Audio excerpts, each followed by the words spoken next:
Everyone, we're going to look at chapter 25. Chapter 5 is basically going to look at the digestive system, and there are going to be 4 parts to this particular chapter.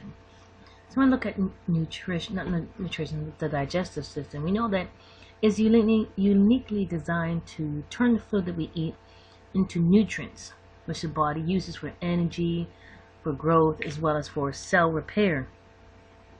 Now,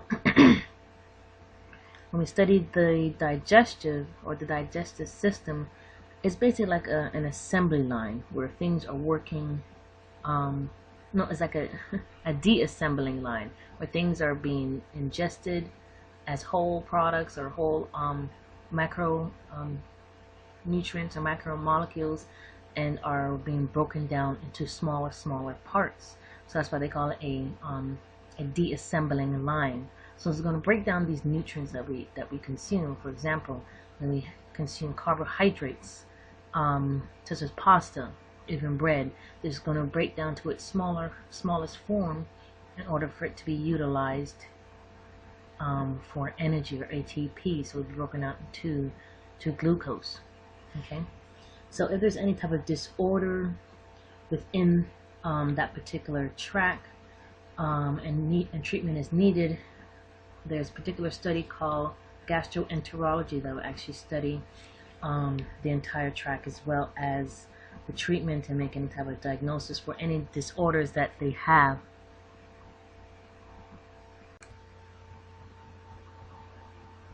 Alright, so what are we going to study in this particular section or session of chapter 25? We need to find out what are the functions and the major physiological processes of the digestive system. How does it function? Alright, we also need to distinguish between mechanical and chemical digestion. We need to be able to describe the basic chemical processes or process underlying all of the chemical digestion, and then name the major substrates and the products of this process. And here's some other things that we have to learn from this session, such as the regions of the digestive tract, as well as any of the accessory organs, the layers of the digestive tract, as well as describe the general neural and chemical controls over the digestive function. So when we look at digestive system, basically we're dealing with an organ system that's going to process the food, extract the nutrients, put it back into the body, and then eliminate the residue, stuff that's not needed. It has 5 stages, 5 basic stages to help with this particular function. We have ingestion, and ingestion deals with basically selecting the intake of foods. If we're going to eat carbohydrates, we're going to eat those carbohydrates, bread, pasta, potatoes. That's our ingestion. Then the digestion will be the mechanical and the chemical breakdown of the food into a form usable by the body. So we're looking at the teeth, the tongue, and the salivary glands coming in the oral cavity, helping breaking things down, and then, of course, all the way down to the remaining parts of the digestive tract. Then we have absorption, which would be the uptake of the nutrient molecules into the epithelial cells of the digestive tract, and then into the blood, into the lymph nodes. So everything's being broken down in smaller pieces, and what's extracted from the food will be the nutrients, and that's going to be taken back into the body to be utilized. Then we have compaction, which would be absorption of water, consolidating the indigestible residue into feces. So basically, the leftovers, taking that, compacting it, and getting ready for it to go through defecation, which would be the elimination of the feces. So when we talk about mechanical digestion, when we deal with the mechanical digestion, we're dealing with the physical breakdown of food into smaller particles. So the teeth are going to come into play, and they're going to start chewing or cutting into the food, and you'll have the stomach that's going to churn the food, or the bolus at that point in time, as well as the small intestines are going to do that action, and then you're going to expose more food substance surfaces. Then and during that process, you're going to expose more food surfaces to the action of the enzymes. So where enzymes will come in and help with breaking down of the food a lot more. So helping at the teeth and the small intestines as well as the stomach break down the food. So looking at chemical digestion, basically it's a series of hydrolysis reactions that break the macromolecules into monomers. Okay, and that's carried out by the digestive enzymes produced by the salivary glands, the stomach, the pancreas, as well as the small intestines. Now, some of the nutrients are already present in usable form without the digestion. So we have the vitamins, the amino acids, free amino acids, minerals, cholesterol, and of course the water. So when this food is being broken down from the macromolecules into monomers, we're looking at, for instance, looking at the carbohydrates, which when eventually broken down, we have the polysaccharides and into the monosaccharides. And monosaccharide would be, for example, the glucose is being utilized. Then we have proteins. What kind of proteins we have? We have the meats, certain beans. Those are ingested, broken down into usable form as amino acids. Then we have our fats into monoglycerides and fatty acids, and then we have our nucleic acid into nucleotides. And all these are utilized in helping to form this energy that we need. Alright, so the digestive system, it has two subdivisions. So we're looking at the digestive tract and the accessory organs. So when we look at the digestive tract, also called the alimentary canal, is approximately 30 feet in length, full of muscular tissue, and extends all the way from the mouth all the way down to the anus. So that's included in here as well. Okay, so what are we dealing with? The mouth, the pharynx, the esophagus. We have the stomach involved as well. We have the small and large intestines. Okay, and the gastrointestinal tract is considered to be to involve the stomach and the intestines and the small and large intestines.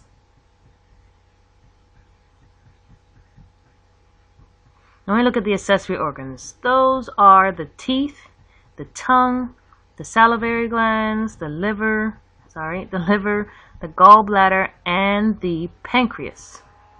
So these ones are going to assist with helping the digestive process proceed or go forth.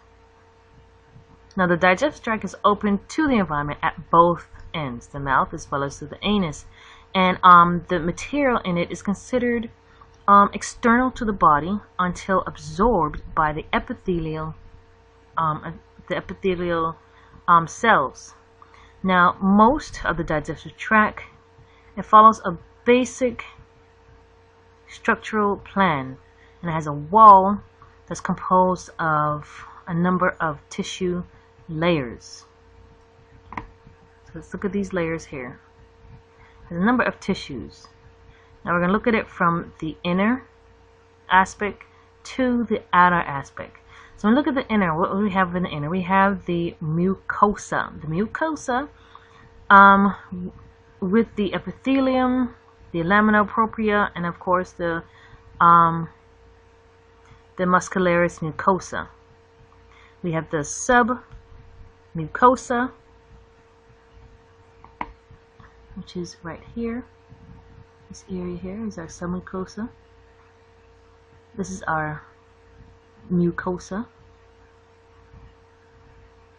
And our submucosa. Then we have our a Muscularis externa. As you see, there's the outer and inner layer. We have an inner circular layer, and then we have this outer longitudinal layer. And then we have this thin line that surrounds the entire thing that is called the serosa. This dark line you see going around here, that is called your serosa. Alright, so let's take a deeper look at this mucosa.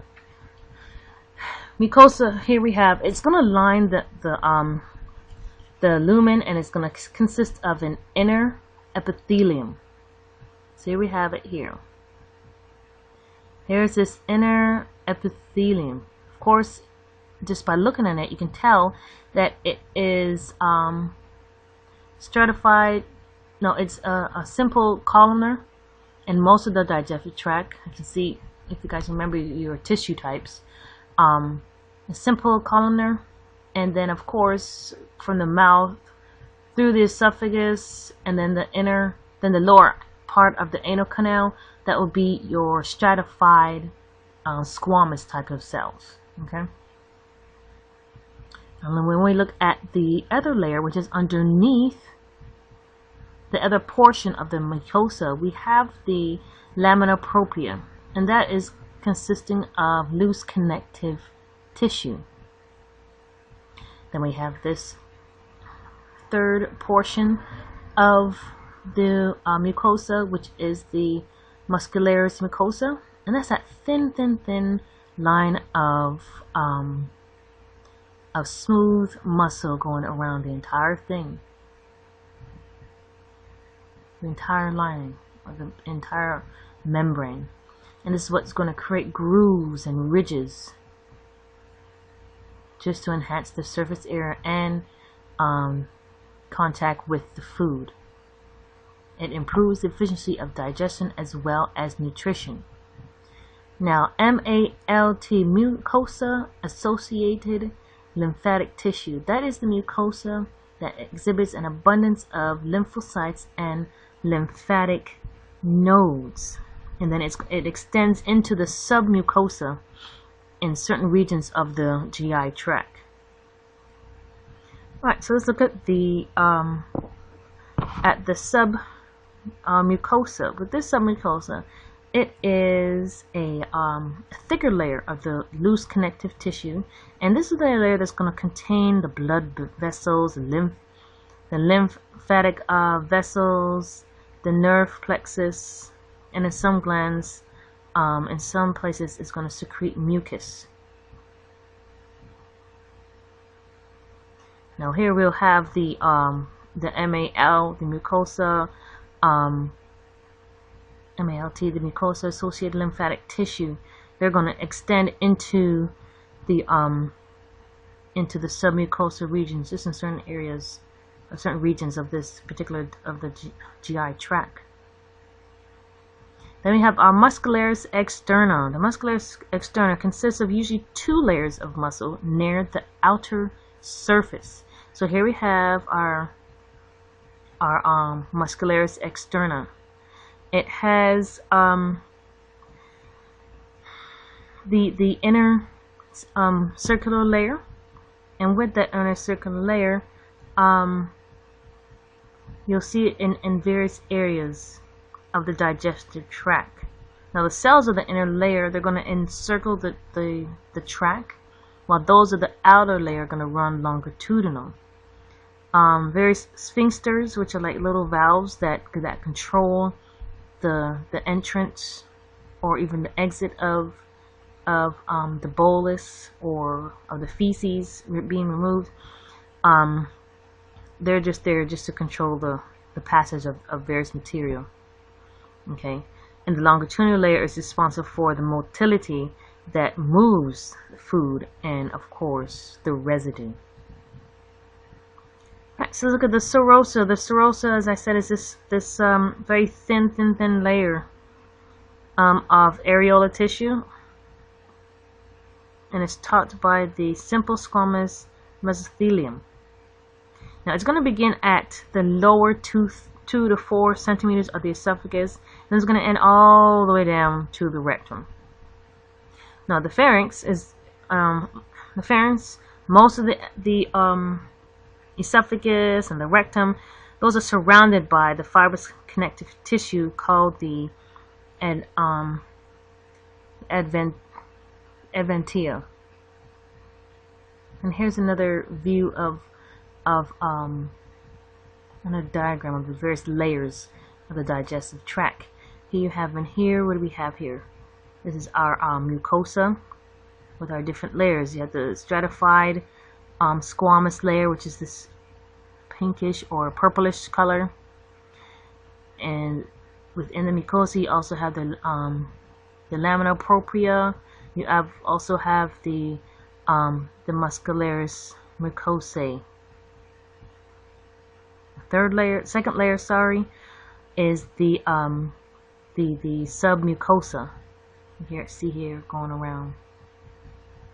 Okay, and then we have this Muscularis externa, which has an internal and an inner circular layer, and then we have our outer longitudinal layer, and then we have this final thin sheet made of areolar tissue called the serosa. So there's 4 layers of the digestive tract: the mucosa, the submucosa, the Muscularis externa, and you have the serosa.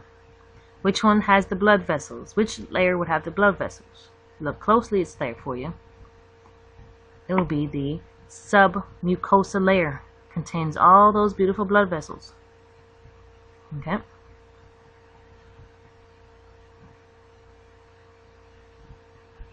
Alright, so let us look at the enteric nervous system. What do we know about the enteric nervous system? Well, it's a nervous system that is usually regarded as part of the autonomic nervous system. Okay. Has a network. It has a nervous network in the esophagus, the stomach, the intestines, and they're going to regulate the digestive tract motility, the secretion, as well as the blood, the blood flow. Now it's thought to have over 100 million neurons, which is more than what we have in the spinal cord. Now, what are its functions? It functions independently of the CNS, the central nervous system, although the CNS has a significant influence over it. The enteric nervous system is usually regarded as part of the autonomic nervous system. Now, it's composed of 2 networks of neurons. You have the submucosa plexus and the myenteric plexus of the parasympathetic ganglia and neurons and the nerve fibers between the layers of the Muscularis externa. So here we have the submucosa plexus, and here we have the myenteric plexus. Those are 2 networks of neurons in the enteric nervous system. The submucosa, they're going to control glandular excretions of mucosa, and it controls the movements of the Muscularis mucosa.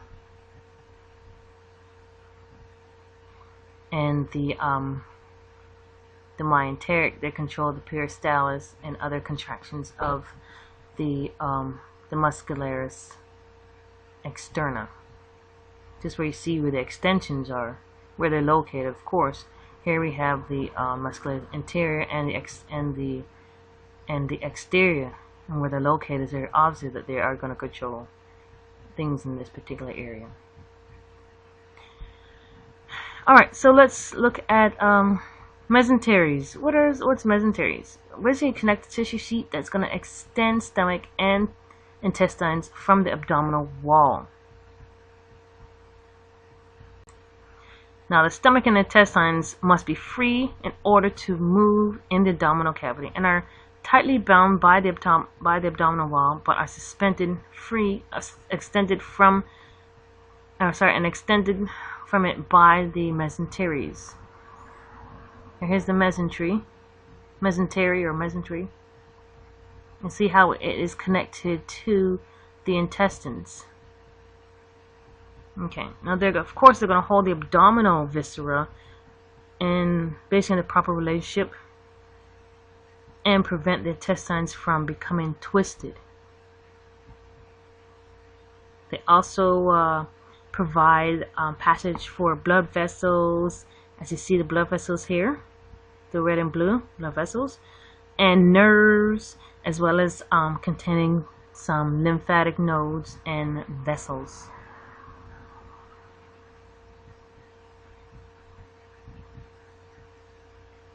Oh, also forgot to tell you that also along the posterior midline, which is the back, the parietal peritoneum, it turns inward and it forms a dorsal mesentery.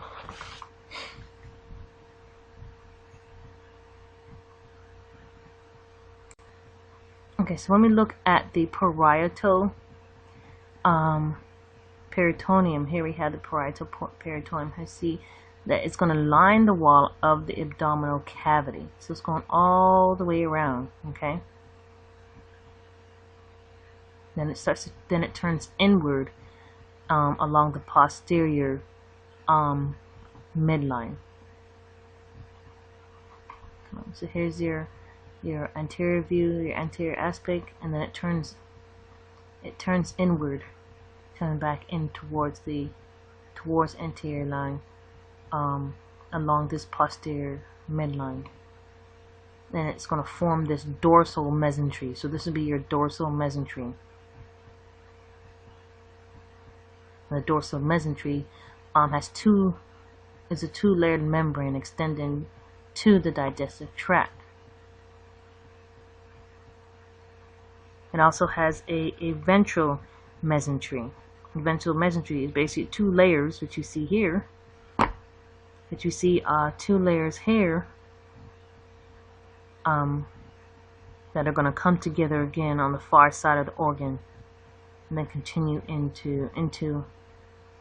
as another sheet. Alright, so when we look at the lesser omentum and the greater omentum, the lesser omentum is a visceral, a ventral mesentery. So that means it's the one that's in the front, and then it extends from the right superior margin.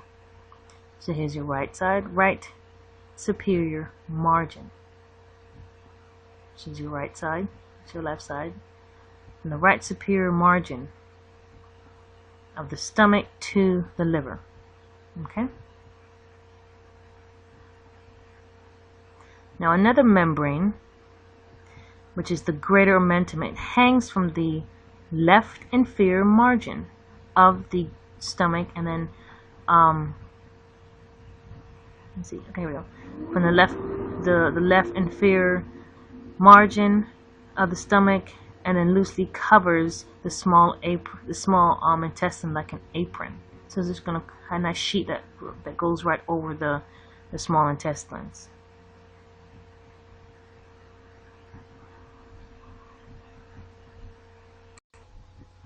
Okay, so as the mesentery extends out and starts to anchor the colon to the abdominal wall, that area is called the megacolon. Okay. Now the omenta, the omenta have a loosely organized, lazy appearance due partly to the gaps in the membranes and partly to irregular distributed adipose tissue. Now they also contain like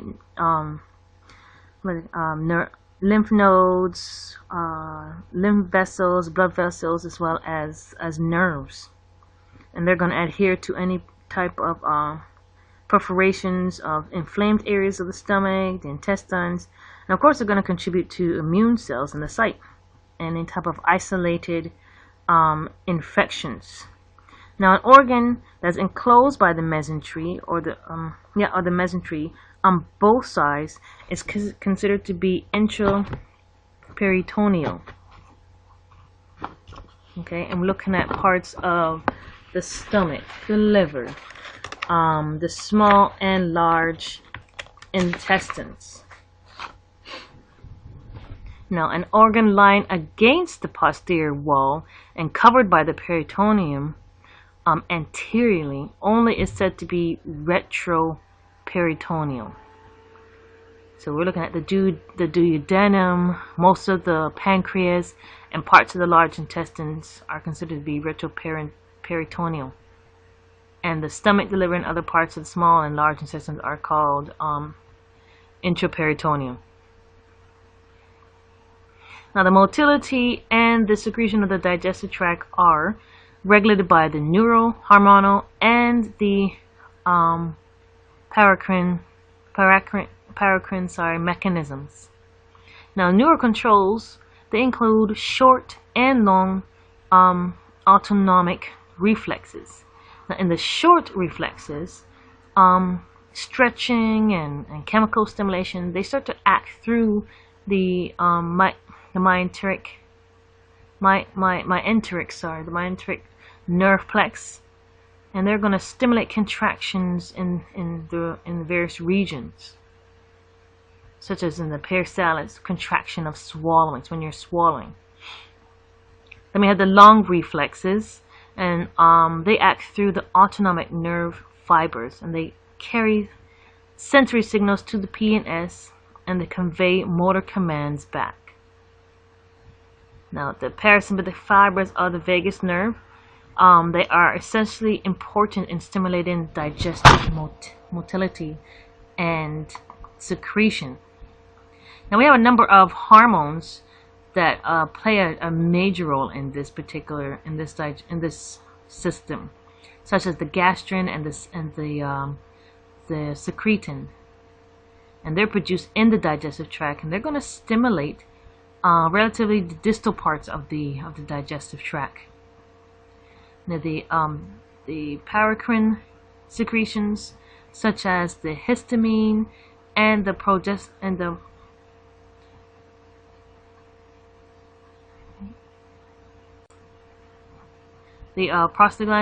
they're going to diffuse through the tissue fluid, and they're going to stimulate nearby cells. So we have the gastrin and the secretin. They're going to stimulate the digestive tract and things far away, the distal parts of the digestive tract, and the histamine and the prostaglandins, they're going to stimulate nearby tissues. Let me get these words spelled out for you. So you have the gastrin and the secretin. They're going to stimulate parts of the digestive tract that are distal, and then we have the histin, Histane, and then we have the prostaglandin.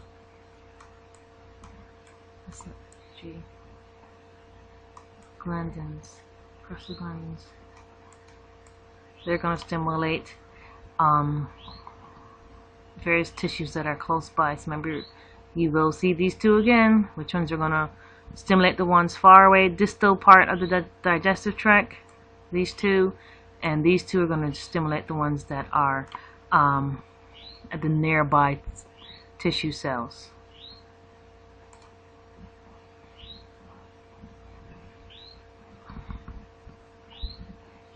Alright, so let's look at the mouth through to the esophagus. I think I stopped at the pharynx. Alright, so let's look at the mouth. The mouth is known as the oral or buccal cavity. And what are its functions? We're dealing with ingestion, taste and sensory response to food, swallowing, chemical digestion, chewing, speech, and respiration. Those are the functions of the mouth. Now, of course, the mouth is enclosed by cheeks, lips, the palate, and of course the tongue. Now, its anterior opening is the oral fissure, and the posterior open is called fossas. Sorry. Now, of course, what is it lined with? It's lined with stratified squamous epithelium that is keratinized in areas that are known to get some type of abrasion on it. So you're looking at the gums, the hard palate, and then we have the non-keratinized areas such as the floor of the mouth, the soft palate, and of course the inside of the cheeks and the lips.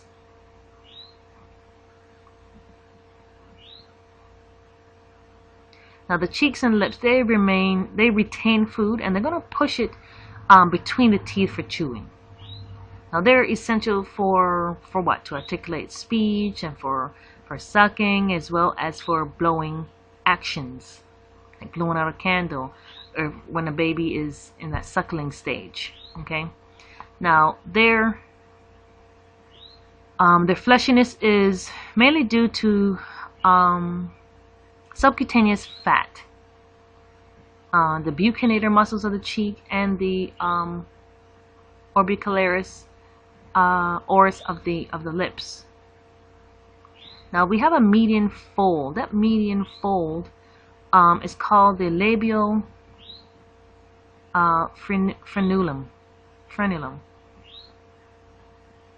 Here it is, right here.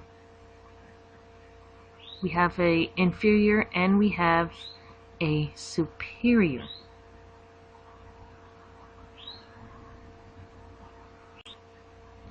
And their attachment, when you look at their attachment, like if you look in the mirror and just pull your bottom lip down, you'll actually see that it's attached to each lip to the gum, and it's between the incisors. These are your incisors here, and they're attached to this section here, right between the anterior incisors.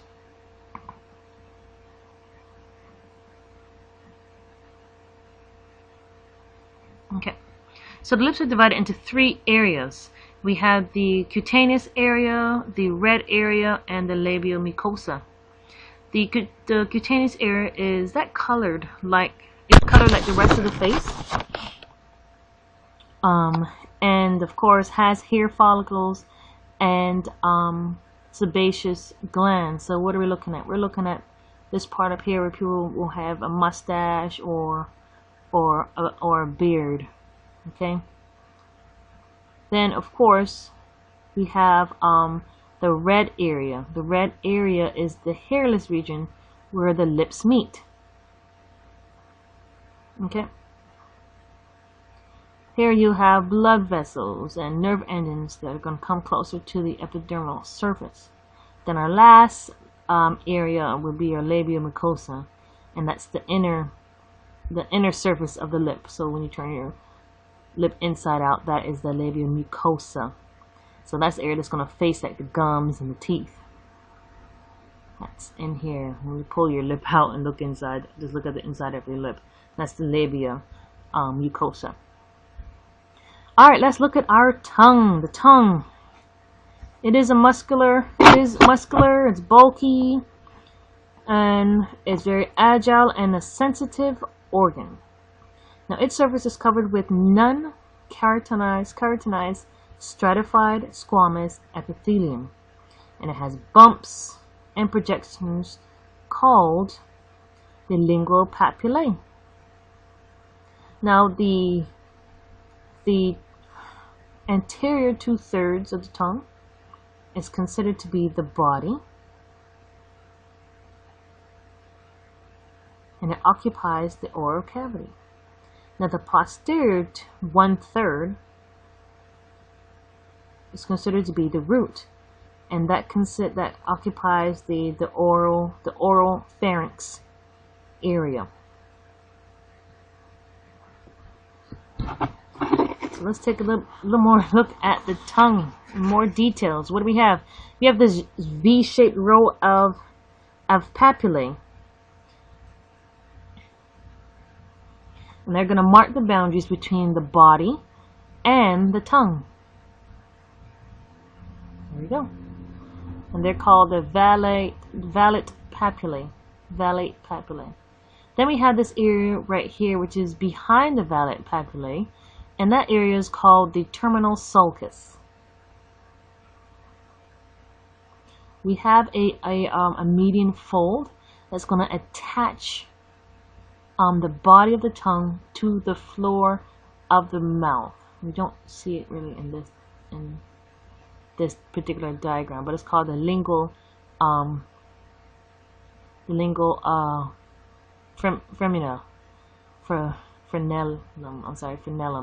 And that's basically what we're going to see underneath the tongue, what holds it to the floor of the mouth.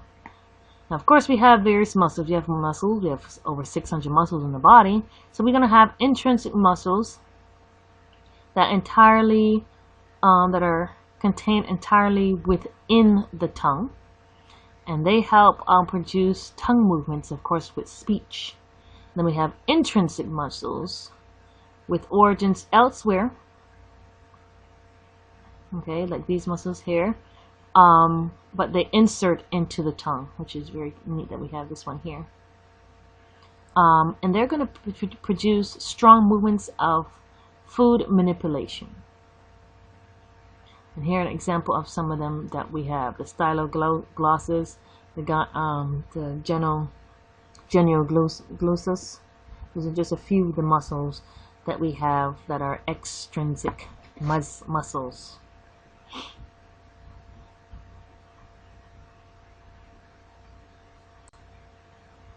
Alright, so amid all those muscles, we have serous and of course mucous lingual glands, and they're going to secrete some of the saliva.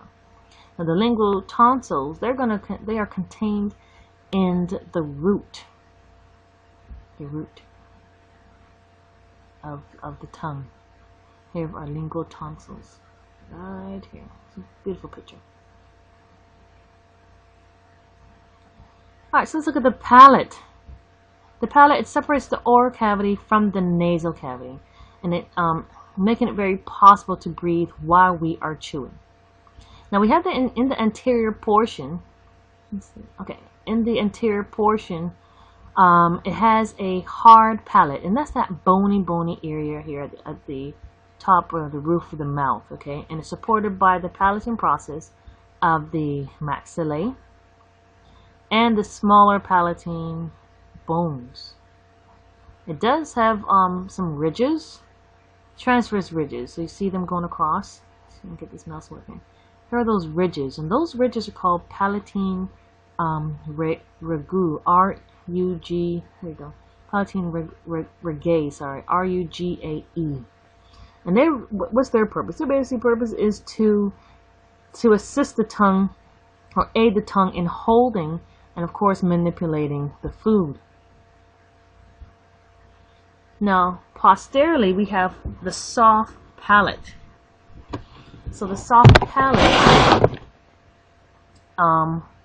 has a more spongy type of texture. So that's what we find way in the back here.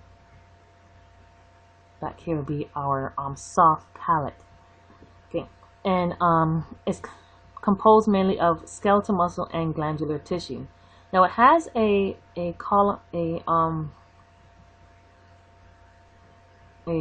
conical medial projection, a small little projection right here, and that's called the uvula, and is visible at the rear of the mouth.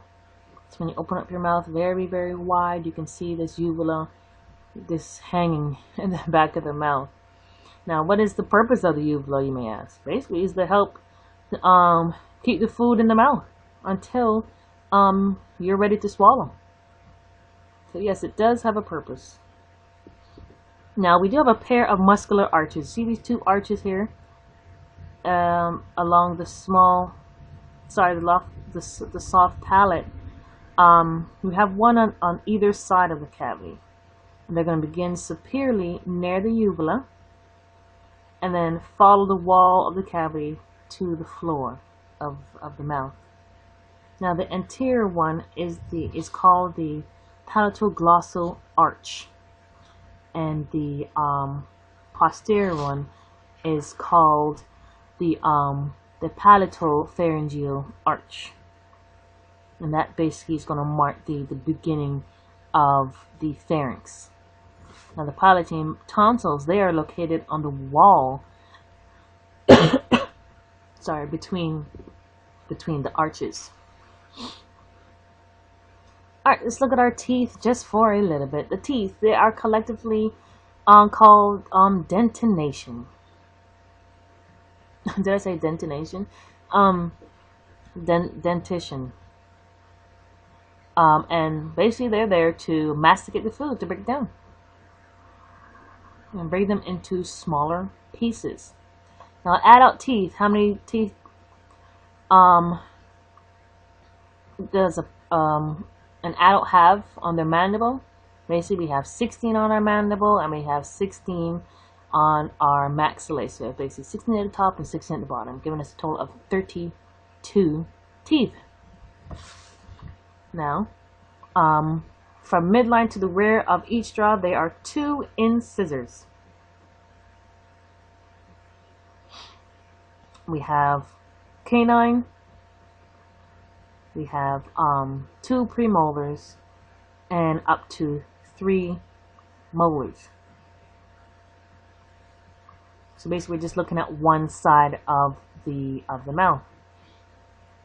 Here we have our 2 incisors. So just looking at this one side. So we have our 2 incisors. We have 1 canine.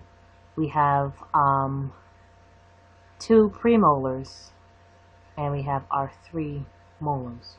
So that's just dealing with 1/2. So that's dealing with these 8 teeth here. Okay, so all in all, we'll have 4 incisors, 2 canine, 4 premolars, and our 6 molars on the bottom teeth. Those on the maxilla. The mandible, sorry. Those on the mandible. You'll have the same on the maxilla as well. Okay. So what's the purpose of these incisors? Basically, these incisors are there to cut the food. When you bite into the food. Then we have the 1 canine, or the 2 canines, I'm sorry. Those are very pointy. What do they act to do? They act to puncture and also to shred food. So those are our shredders.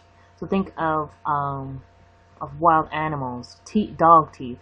They have canine teeth, and they're extremely pointy and sharp, and they're used to shred food, puncture certain animals, so that they can survive and eat to survive. Then we have our premolars. Those are very broad, they're flat, sort of, and they're there to crush. You'll see when you're biting into ice, where do you usually put it? Right behind you don't even think about it, but when you're biting into things that are hard, like ice, what you do, you put it right behind the, you put it on the premolars, not thinking, and they're there to crush it, to grind it, and also do some shredding as well. Then our molars on the back, they're flat surface, a little bit bumpy here and there, and they're there for crushing, shredding, as well as for grinding. This is like the last stages, and then it goes down the track. Alright, so now we are looking at the sockets in the bone where the teeth are going to fit, alveolus. Now, that joint is called a gumphosive joint, and that's where it's going to hold the teeth and the bone. That's between the teeth and the bone. So that's that little joint where the teeth and the bone meet. Okay. We do have a periodontal ligament, and that's modified periosteum, whose collagen fibers are going to penetrate into the bone on one side and into the teeth, or into the tooth on the other. And their purpose is basically to anchor the teeth firmly into the alveolus. So the alveolus is the socket, but the joint is called the gumphosis. And remember the difference. Just like pulling out someone's tooth, or when someone's having a tooth extraction, that little hole, that socket, that is called the alveolus. But the joint, I'm going over it again because you will see it, the joint is called the gumphosis. So of course, with that ligament, it allows for a little bit of slight movement. So when you're chewing on the food, the teeth will just slightly, okay. and that's to make sure, because you know it's under a lot of pressure from the chewing. So you chew a lot of hard food or tough meat. So what covers this alveolar bone is called a gum, or in medical terms, the gingiva. Now let me look at the parts of the tooth. It does have a crown.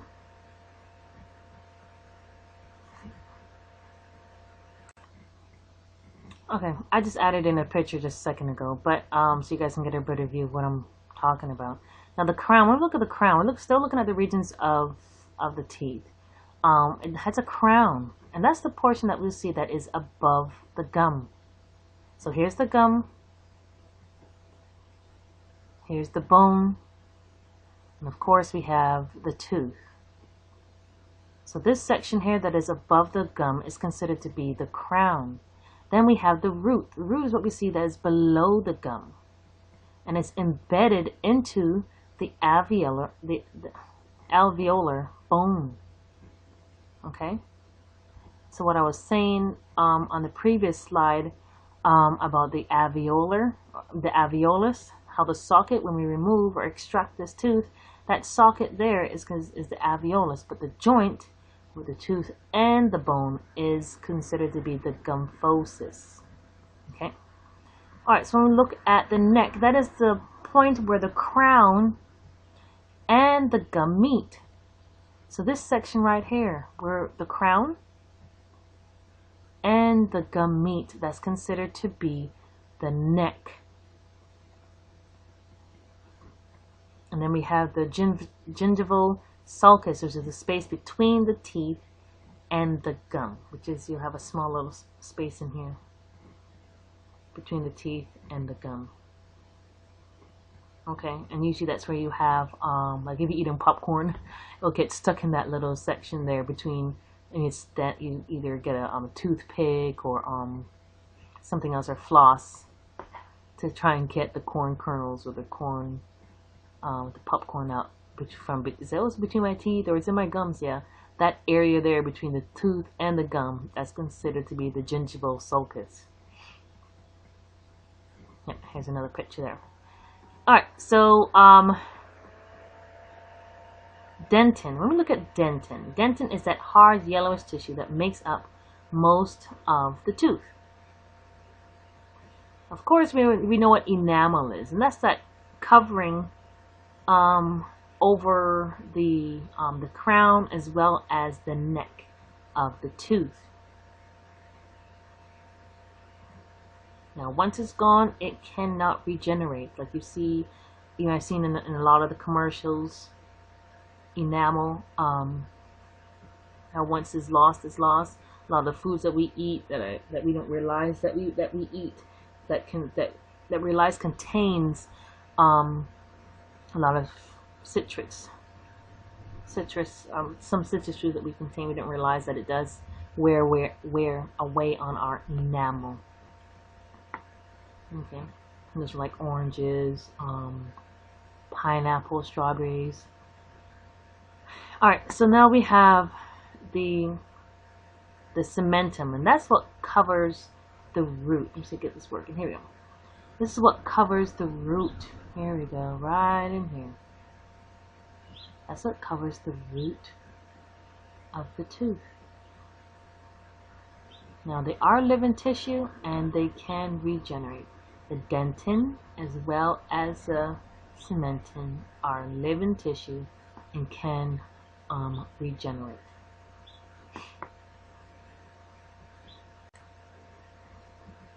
Okay, so look on at this a little bit further. So internally, when we look inside of the tooth, we see that it has a number of blood vessels. There we go. A number of blood vessels and nerves. The blood vessels are in the blue and red, and the nerve is indicated by the yellow. And in this section is called the root canal. So the new root canal is going to hold these things as well, and they're located in the lower root of the mouth. Oh, sorry, the lower root.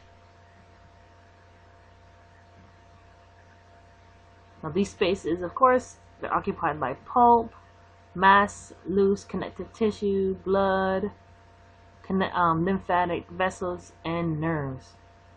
Now these nerves are going to enter, these nerves and the blood vessels, they're going to enter the tooth through this apical foramen. Now foramen, if you are familiar with your various terms, foramen means an opening, or a small opening. So this is a small little opening at the bottom of the tooth, at the the inferior end of the tooth, where you have these blood vessels and nerves entering into the root canal, so into the root canal. Okay.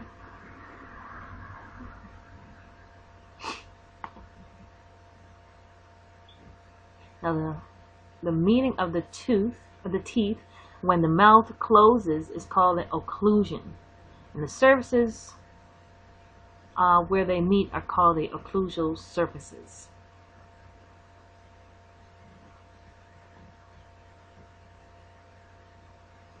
Now the occlusal surfaces of a premolar has two rounded bumps called cusps, and these premolars are known as bicuspids. Now the molars, they have about 4 to 5 cusps. So these are like the bumps we're talking about, the bumps and the rounded bumps. And the cusp of the upper and the lower premolars and the molars, they sort of mesh when the jaws are closed. So they act like an interlocking, sort of like a locking key. And they usually slide over each other as the jaws, as you start chewing. We're going through that chewing motion. Alright, so let's look at the teeth development. What happens to the teeth when they start to develop? Teeth develop beneath the gums, correct? And they're going to erupt, or going to emerge in a particular order. So we have 20 deciduous teeth, or milk or baby teeth, and they're going to come up, they're going to emerge around the age of 6 to 30 months. 6 months to 30 months. Some children start off a little bit earlier, maybe 4 months, 5 months, but that's around the average time frame that they will actually start to emerge. And they begin with their incisors. Remember, those incisors are the front teeth. So you see, oh, look at the baby's little front teeth. Those incisors are incisors. Now, between 6 years of age and 25 years old, these are replaced by 32 permanent teeth. Now, as a permanent tooth grows, the tooth of the deciduous tooth, or the baby teeth, they dissolve, and leaves little more than a crown by the time it falls out. Now, the third molars, which are the wisdom teeth, they're going to erupt around age 17, or between 17 to 25, and sometimes it doesn't even appear at all.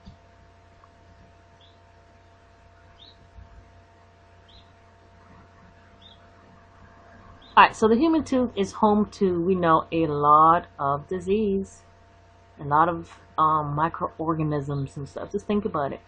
Food that we eat, that we consume, as well as not really thinking about it when we wipe our mouth or with our hands are touching everything else. Of course, we have these little microorganisms from our hands that are transmitted to our mouth and, of course, to our teeth eventually. Okay, so we have this thing called plaque. What's plaque? Plaque is that sticky residue on the teeth made up of bacteria and sugars. Now, it does calcify, and that calcified plaque is called calculus.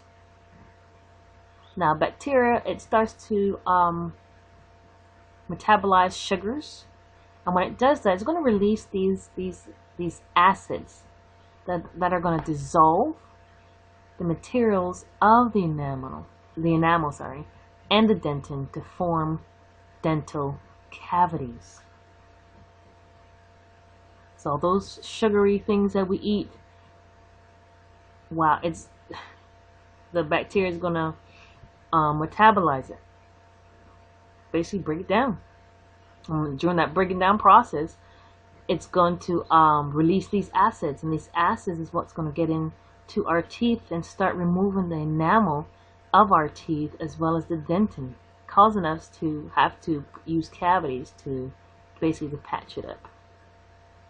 Now, if it's gone too far, you'll have to have a root canal therapy, and that's to release the pulp. Alright, calculus in the gingival calcus wedge. When we said the gingival sulcus is that little space in here between the teeth and the gum area, that small space where I said when you're eating popcorn, usually something gets stuck there within the gum, between the gum and the teeth. That's that gingival sulcus area. So that wedge, basically it allows bacterial invasion of the sulcus, and usually if not treated properly or overlooked, you'll have inflammation of the gums called gingivitis. Now when it starts to get destroyed, and it starts to disrupt the tooth overall, and you may lose the tooth, it's called periodontal disease. So when you have inflamed gums, it's gingivitis. When the sulcus has caused so much destruction with the bone surrounding the teeth and causing you to lose the teeth, it's called periodontal disease. Now sometimes it's hereditary, and sometimes it's pertaining to various foods and stuff that you can consume, that you are consuming. Alright, let's look at mastication. Mastication is basically dealing with chewing. Now it is the first step in mechanical digestion. Now it breaks down the food into small pieces, so it's so small enough to be swallowed, and then exposes more surfaces for the enzymes to come in and start breaking down the food even more. So mastication, it requires little thought. The food basically stimulates the oral receptors that are going to trigger an involuntary chewing reflex. So we have the tongue, the buccinator, the oris, the orbicularis oris muscle, and they're going to help with manipulating the food, pushing it around up and down so your teeth can actually get to it and start chewing. The masticator and the temporalis muscles, they produce the up and down crushing of the teeth to help open and close the mouth so that you can chew the food. And of course you have the other muscles that help with producing the side-to-side grinding, such as the masticators and the pterygoid muscles. Alright, saliva. Saliva is there to help moisten the food. Also helps with digesting some starches, such as your carbohydrates and your fats. They're also there to clean the teeth. They also help with inhibiting any type of bacterial growth. They also dissolve molecules for sensing by taste receptors, and they moisten and bind food particles. Now, saliva is considered to be a hypotonic solution of 97 to 99.5 water, and the remaining solids are as follows. Oh, it also has a 6.8 to 7.0 pH balance. Just want to get that in there before I forget to mention it. Alright, so what are these particular solutes? Well, first of all, we have mucus that binds and it lubricates the food and aids in swallowing. So here we're dealing with mucus. Binds and lubricates the food and aids with swallowing. Picture if we didn't have mucus. We'll have a lot of tearing and bleeding within our mouth, as well as the remaining parts of the digestive tract, because they're to moisten it. You're eating a hard piece of food, We need that mucus to help moisten it. Then we have the electrolytes. What do they include? Sodium, potassium, chloride, phosphate, and bicarbonate salts. We have lysosomes, which is an enzyme that's going to kill the bacteria. We have immunoglobulin A, the IgA, and that is an antibody that inhibits bacterial growth. We have this salivary amylase, and that's an enzyme that helps with breaking down our carbohydrates, our starches. And then our lingual lipase is an enzyme that is activated by stomach acid that digests fat after food is swallowed. Right. So whenever you see the word or the ending of a word ASE, the A's, that means it's an enzyme. Okay. Alright, so there are two kinds of salivary glands. We have an intrinsic and we have an extrinsic. The intrinsic salivary glands, they are an indefinite number of small glands dispersed amid the oral tissues. They include the lingual glands in the tongue, the labial glands on the inside of the lips, and the buccal glands on the inside of the cheek. And they secrete small amounts of saliva at a constant rate, whether we are eating or not. Now, the saliva contains lingual lipase and the lysosomes, and it serves to moisten the mouth and inhibit bacteria growth. Now, when we look at the extrinsic salivary glands, there are 3 pairs of large, more discrete organs located outside the oral mucosa. What are these? We have the parotid, the submandibular gland, and the sublingual gland. When we look at the parotid gland, it's located just beneath the skin, anterior to the earlobe. So here we have right here, basically in front of the earlobe. When I say anterior, posterior, you have to know these terms, please. Anterior to the earlobe, so it's right here in front of the earlobe. And then it has a duct that opens up into the mouth, posterior to the second upper molar. So it's right behind that second molar, the upper second molar. Then we have the submandibular gland, which is located halfway along the body of the mandibular body, the mandible deep to the mylohyoid muscle. And its duct, it empties into the mouth on the side of the lingual frenulum near the lower central incisors. Then we have the sublingual gland, and it's located at the floor of the mouth and has multiple ducts that are going to empty into the mouth posterior to the papilla of the mandibular duct. So here we have a better view. So here are the various ducts of the sublingual gland. Okay, and see how they're going to enter in. All these are the ducts, these little holes, well, the openings to these ducts. And here is our parotid gland. See it's anterior in front of the ear lobe. And here is the duct that enters into the mouth. Okay, this is your tongue, and we have this submandibular gland, where it has the duct that enters into the mouth.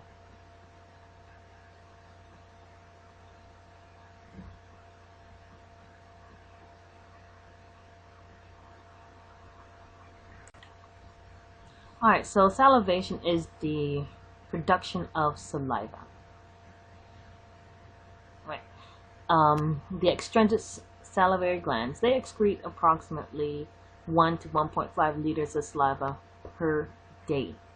Now, food stimulates this tactile pressure and the taste receptors in the mouth, which transmit signals to this particular salivary nuclei in the medulla oblongata and the pons.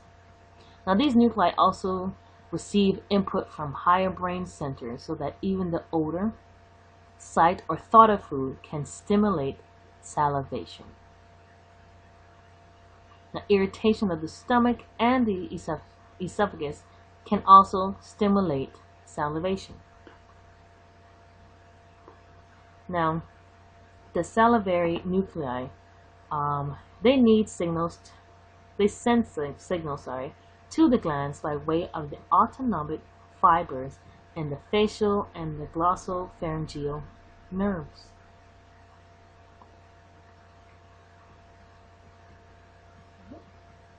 Now, stimuli such as aroma, the taste, the texture of the food, it causes the parasympathetic stimulation that's going to produce an abundance of thin saliva rich in enzymes. So they're going to be ready to digest whatever it's going to be, or whatever's in the mouth that is going to be eaten at that point in time. So basically, oh, you have a watery mouth because, oh, you're smelling or you're salivating a lot. It's just the smell of food. Alright, the sympathetic stimulation is briefly enhances salivation, but its primary effect is to produce thicker salivation with more mucus. And under conditions of stress, the mouth may seem a little sticky or dry.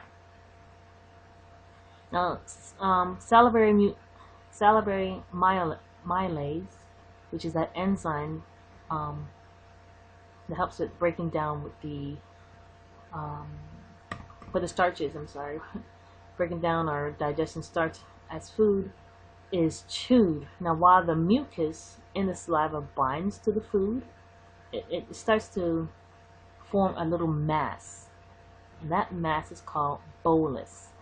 B-O-L-U-S. That mass is what is formed when we have the saliva mixed with mixed with the food from that small mass that's going to continue down the digestive tract. So that is the end of part 1. Make sure you go ahead and look at part 2 so we can continue with the digestive tract.